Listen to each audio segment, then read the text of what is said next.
అంతరిక్షంలో రష్యా అణ్వాయుధాలన్న అగ్రరాజ్యం వ్యాఖ్యలపై పుతిన్ మండిపడ్డారు. అటువంటి వ్యూహం ఏదీ లేదని తేల్చి చెప్పారు. అయితే అమెరికా ఆరోపణల వెనుక వేరే కథ ఉందని వార్తలు వెలువెత్తుతున్నాయి. ఇదిలా ఉంటే గతంలో అణ్వాయుధాల తయారీని నియంత్రించే స్టార్ ఒప్పందం నుంచి రష్యా వైదొలిగిందని, మళ్లీ తీసుకొచ్చేందుకే ప్రయత్నమని వాదనలు వినిపిస్తున్నాయి.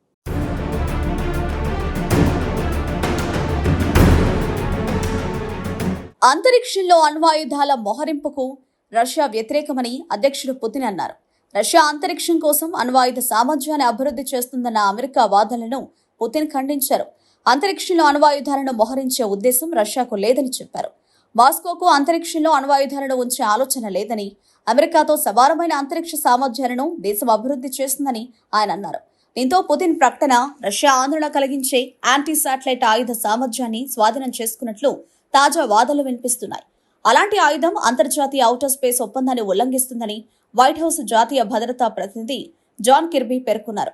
రష్యాతో సహా 130కి పైగా దేశాలు ఆమోదించిన ఔటర్ స్పేస్ ట్రీటీ అంతరిక్షంలో అణ్వాయుధాలు లేదా ఇతర సామూహిక విధ్వంసక ఆయుధాలను మోహరించడం, అలాగే అంతరిక్షంలో ఆయుధాలను ఏ విధంగానైనా ఉంచడాన్ని నిషేధించింది. రష్యాతో నేరుగా నిమగ్నమై ఈ ఆందోళనను పరిష్కరించడానికి వైట్ హౌస్ సిద్ధంగా ఉందని తన ఉద్దేశాన్ని వ్యక్తం చేసింది.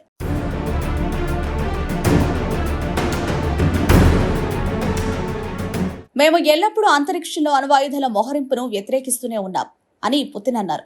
తన రక్షణ మంత్రి సెర్గీ షోయిగుతో జరిగిన సమావేశంలో పుతిన్ రష్యా, యుఎస్తో సహా ఇతర దేశాలు కలిగి ఉన్న అంతరిక్ష సామర్థ్యాలను మాత్రమే అభివృద్ధి చేస్తుందని పేర్కొన్నారు. ఉక్రెయిన్కు సహాయం చేయమని కాంగ్రెస్ను బలవంతం చేయడానికి, ఉక్రెయిన్పై యుఎస్తో ఉద్రిక్తతల మధ్య రష్యా నిలిపివేసిన అణ్వాయుధ నియంత్రణ చర్చలను తిరిగి ప్రారంభించమని మాస్కోను ప్రోత్సహించడానికి వైట్ హౌస్ కొత్తగా రష్యన్ అంతరిక్ష సామర్థ్యంపై ఆరోపణలు చేసి ఉండొచ్చని షోయిగు ఆరోపించారు. యుఎస్, పశ్చిమ దేశాలు రష్యా వ్యూహాత్మక ఓటమికి పిలుపునిస్తున్నాయి. ఒక నివేదిక ప్రకారం ఈ సంవత్సరం వెంటనే రష్యా ఒక అణ్వాయుధాన్ని లేదా మాక్ వార్హెడ్ ను అంతరిక్షంలోకి మోహరించవచ్చని యునైటెడ్ స్టేట్స్ తన మిత్ర దేశాలకు తెలియజేస్తుంది. రష్యా అధ్యక్షుడు వ్లాదిమిర్ పుతిన్ అయితే క్రెమ్లిన్ కు అంతరిక్షంలో అలాంటి ఆయుధాన్ని ఉంచే ఉద్దేశం లేదని ఖండించారు. బ్లూంబర్గ్ నివేదిక ప్రకారం అణ్వాయుధాలను ఉపయోగించి ఉపగ్రహాలను నిలిపివేయడానికి రూపొందించిన అంతరిక్ష ఆధారిత సామర్థ్యంపై రష్యా చురుకుగా పనిచేస్తోంది.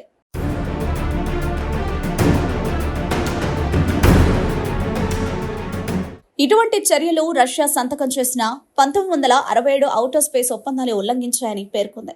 క్రెమ్లిన్ ఉపగ్రహ నిరోధక సాంకేతికతను అభివృద్ధి చేస్తోందని, అది నేరుగా మానవ జీవితాలకు హాని కలిగించినప్పటికీ ముఖ్యమైన ఆందోళనను కలిగిస్తుందని అధ్యక్షుడు జో బైడెన్ తదనంతరం అంగీకరించారు. అయితే పుతిన్ అమెరికాతో సహా ఇతర దేశాలు కలిగి ఉన్న వాటిని మాత్రమే మేము అంతరిక్షంలో చేరుస్తున్నామని అన్నారు. క్రెమ్లిన్ ఆరోపణ ప్రకారం అంతరిక్షంలో దాడి సామర్థ్యాలను అభివృద్ధి చేయడంలో యునైటెడ్ స్టేట్స్, రష్యా, చైనాల మధ్య పెరుగుతున్న పోటీని హైలైట్ చేస్తోంది. ఈ కొత్త అంతరిక్ష పోటీ ప్రచన్న యుగంతో విభేదిస్తోంది. ఈ సమయంలో అగ్రరాజ్యాలు అంతరిక్షంలో సైనికీకరణను నిరోధించడానికి ఆయుధాల నియంత్రణ ఒప్పందాలపై చర్చలు జరిపాయి. రష్యాకు ప్రస్తుతం కక్షలో ఆయుధాలను పేల్చే ఉద్దేశం లేదని ఒక అంచనా ఉన్నప్పటికీ ప్రమాదాలు జరిగే ప్రమాదం ఉంది. సంభావ్య అణు విస్ఫోటనం ఉపగ్రహాల్లో గణనీయమైన భాగాన్ని ప్రభావితం చేస్తుంది. భూమిపై కమ్యూనికేషన్ వ్యవస్థలకు అంతరాయం కలిగిస్తుంది.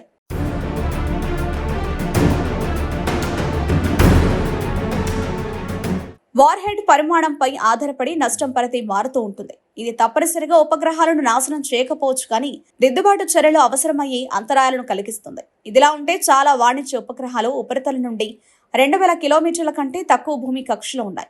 తక్కువ భూమి కక్షలో పేలుతున్న అణు ఆయుధం వల్ల ఉపగ్రహాలను 100 మైళ్ల వరకు వేయించవచ్చని, ఫలితంగా వచ్చే రేడియేషన్ ప్రభావిత ప్రాంతం నుంచి ప్రయాణించే ఉపగ్రహాలకు హాని కలిగిస్తుందని తేలింది. పేలుడు ఫలితంగా అంతరిక్ష నౌకలోని ఎలక్ట్రానిక్స్ కూడా విఫలమయ్యే ప్రమాదం ఉంది.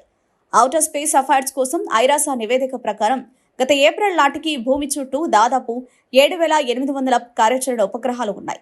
2 ఏళ్ల క్రితం ఉక్రెయిన్పై దాడి చేసిన తర్వాత రష్యా న్యూక్లియర్ సాబర్ రాట్లింగ్ కు ప్రతిస్పందనగా యుఎస్, రష్యా మధ్య అణు ఆయుధాలను పరిమితం చేసే చివరి ఒప్పందం స్టార్ట్ను అయినా 2023లో రష్యా రద్దు చేసుకుంది.